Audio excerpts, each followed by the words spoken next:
got new things on the horizon. She's gonna talk about that and more. One time for LaTocha's guy. Hey, what's happening, y'all? But just being on the stage, it made us miss it again. You know, we want to be able to share the gifts with everybody, but that night, man, listen, it was so much energy. That's all I can say. Love and energy. Preparation must have been important because y'all came out, y'all looked very prepared. That was the big difference that I saw, was like, it seemed like you guys took a lot of effort into the way you were going to look, the type of performance style you were going to do, and the song selection, which was very important when it comes to verses, right? 'Cause, it's all love, but it is still kind of like it's a one for one. Like, you go, I go. So talk a little bit about the preparation for it and picking the songs, and especially DJ A1 in particular, because he was very entertaining. He was, and we all sat in the studio just trying to figure out what it was going to be like, kind of going up against them. And so we were going back and forth, even amongst ourselves. Like, what song do you play when they play weak? Like, what do you do when you do this? And then A1 would come in and say, you know, I DJ at this spot, right? So he would play certain records. And then we kind of like, okay, well, those weren't singles for us. How are people going to feel? And then those that were singles, we were like, we got to make sure we do those. So it was like a back and forth type of thing. And we wanted to make sure all the songs got played, but we know we couldn't play everything. So we tried to pick the best ones that people would like. I think we did pretty good. It seemed, you know, based off the comments and just like, you know, just the clips that I've been seeing online as well. One thing I gotta say, you and SWV both have something in common. Like, y'all groups both have songs that take you back to a certain place in time. Absolutely. Like, you remember where you were when you heard, you know, understanding, you know, who can I run to? Just, you know, especially just kicking it. And I'm hearing it a lot where people are like, this is like the soundtrack to my life. You know, when I wanted my mom to have understanding with me. People wanted to go out, you know, clubbing and doing certain things. So I think that's what music does. It's so powerful. You know, you bring people together. You can even divide people with music, but it's just a powerful tool. I'm just happy that we able to use our gifts, man, and be able to sing to these people, and they loving it. How hard is it to keep that sisterhood together after so many years of doing it? Because I know, like all groups do, as all families do, y'all have had your ups and downs, and like, you know, everybody wasn't rocking with each other. But when it mattered the most, you guys always managed to come together. I know y'all did it a couple years ago, and then y'all did it again. You know, what is the key ingredient to keeping that a thing? I think just the love of music. We know that that's what brought us together. You know, we went to high school together. And a lot of us were doing certain things, like Tamika and Candy were more so acting.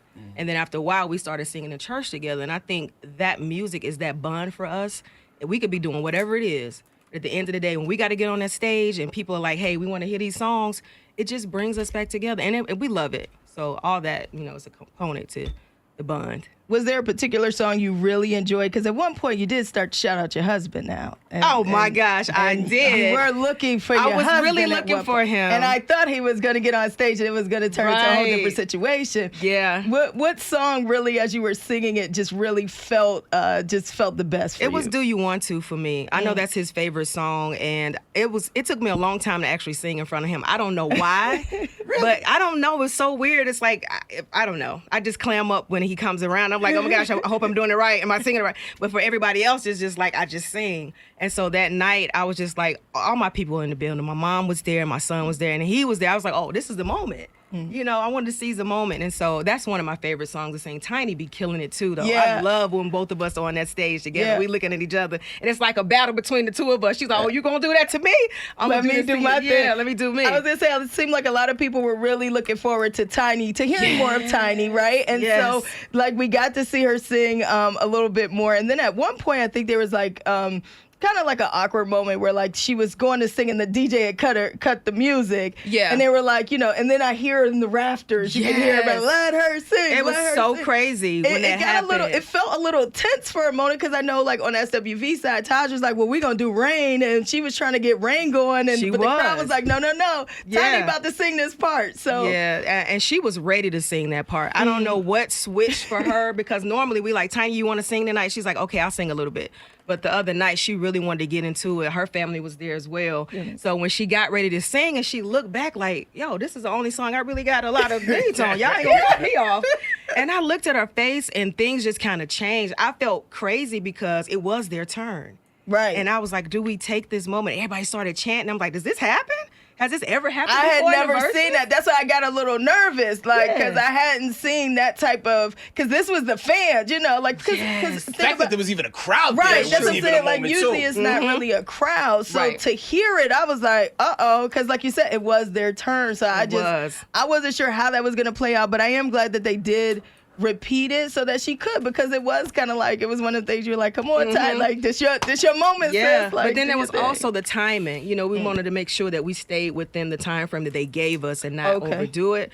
But when the people were asking, we had to give it to them. You got to give the people what they want.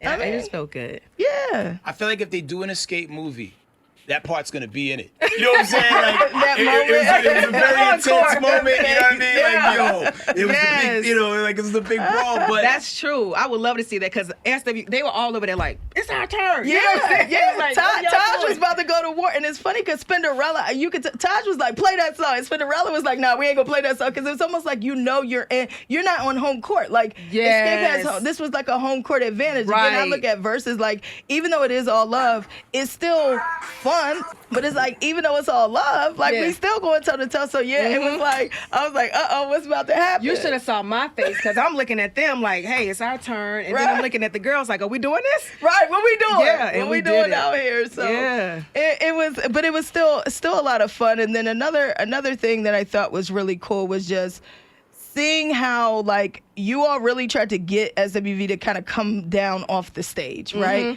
Is it the heels? Is it the shoe? Like, when you got, tell us about the placement on the stage, because it felt like you guys were far apart. Yeah. It was like nobody really knew what to do. Sometimes Tiny was like, I'll sit, I'll stand. Like, what was the It was a lot going on up there. And then you got to think, the steps were steep steps going down. We did have those heels on, and we really didn't know, are we supposed to go over there? Are we supposed to come to the middle? Right. We just didn't know. But at the end of the show, I think everything came together like it was supposed to. We kind of all just kind of joined arms and sang a little bit, danced a little bit. And it was all good. It was good. So moving forward, I know Crack was just talking about a movie. I've heard things about a biopic, you know, in terms of like Xscape telling their story. We've seen a couple of really dope biopics that have taken us back to the 90s, taken us back to that space. Where are you guys at in that, in doing a biopic and, you know? We're definitely in talks when it comes down to the biopic. We have chosen who we want to play our parts, you know, in the movie. And care to share? I mean, you know, I don't know. I don't want to give too much stuff away, but I will say that that part we've got under, you know, control. And then too, we're trying to figure out, because we don't feel like it's a 2-night event. You know what I mean? We think that this should be more of like a series, right? And so we want to make sure that we give people a real story, because I don't think with 2 days is enough to tell an Xscape story. Yeah. Because we're still moving. It's still like so many moving parts right now. Yeah. Even today. Because I'd be curious too, like, what was it like, you know, when you look at Xscape and that era of girl groups, right? You had TLC, and we've seen like just kind of tragic stories where like there was abuse of, you know, producers and, you know, management and things like that. But you guys had JD, and y'all gave him a lot of props. He came out. You had like, it was like it seemed like more of a family at So Def. So if you could kind of describe your overall experience in the music business, what was that for you? Definitely ups and downs when it comes down to it. Learned a lot in this business, because you got to keep in mind, Jermaine is the same age as we are. And so as he's learning, we're learning. It's not like we could go to him and say, hey, how does this work? Because he was kind of going through the process as well. Gotcha. And even when he first came out with Criss Cross, I think that was like the blueprint, even for us. Like, how do I shape this group? How do I do this? And we were learning. So I would just say I just became a really large student of the game, of the business, and still learning to this day. People still ask, like, you know, do you take certain good things and bad? I take it all, and I try to figure out what I'm supposed to be doing. Even now, people call, they DM me, Tasha, what is this like being in the industry? I have to be that light for them, because I've gone through so much and I've learned so much. So now I have to share that knowledge with others. So I went through that to get to that point. Yeah. Is there anything that you would have done differently, or if, like, you know, like, all right, instead of going right, you would have went left in a particular situation?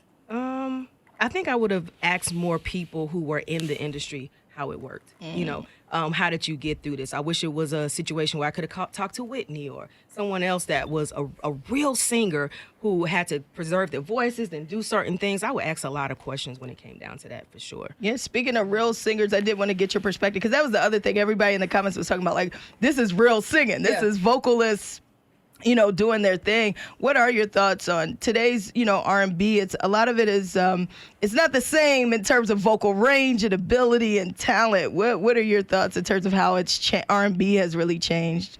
Well, music is going to always evolve. Mm-hmm. It's going to be different. And my hat goes off to people who transition and just allowed themselves to understand what it is to get in this industry. So I can't take that away from them. I know back in the day it was very hard for us because we didn't have all the social media platforms and stuff to say, hey, I can sing and then be noticed like that. So the groundwork that we put in, I just have to embrace that. We come back from the 2-inch reels where you had to cut and splice and background vocals over and over. It wasn't like, oh, we're going to fly vocals. And today people have a little bit more leeway with that. So it's just a lot when it comes down to it. But at the end of the day, the people that are in the game, you got hers in the game now. She's doing well with R&B. Yeah. We have Bruno Mars, who I would love to work with, by the way. This man is amazing. We still have R&B. We just have to continue to embrace it, man, and not get away from it. Yeah. Yeah. No, absolutely. Because, again, like vocally, it was really nice to hear again that the power in the vocals. But the other thing you all kind of led to as well is like image is a big deal, especially when it comes to women in music. Mm-hmm. So can we talk a little bit? One of the beautiful things is everybody like beautiful brown girls up on this. And when you look at the image today in terms of like what is preferred or what gets selected, how much did image play a part when you guys were first getting into the industry, and how did you deal in that? Did you all feel certain pressure?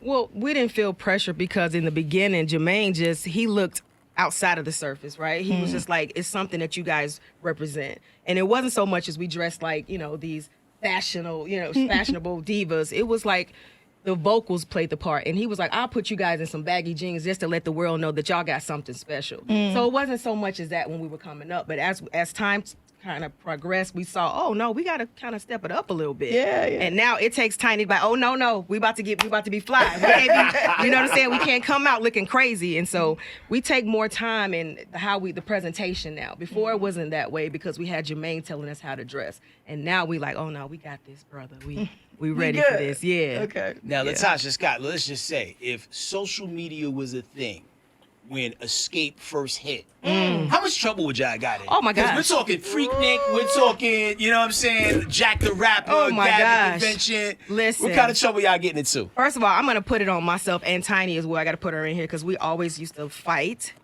Like physically, like not just each other. Like people would say crazy stuff, and we'd be like, "What's up?"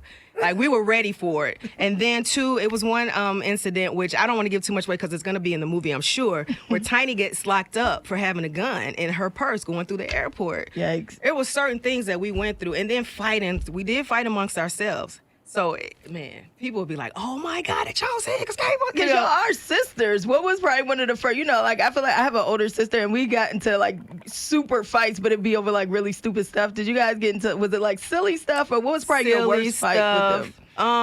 Really silly stuff. I remember one time we were in the airport and Tiny was pregnant and her bag was there. So Candy got to the baggage claim before anybody else and Tiny's bag was just going around.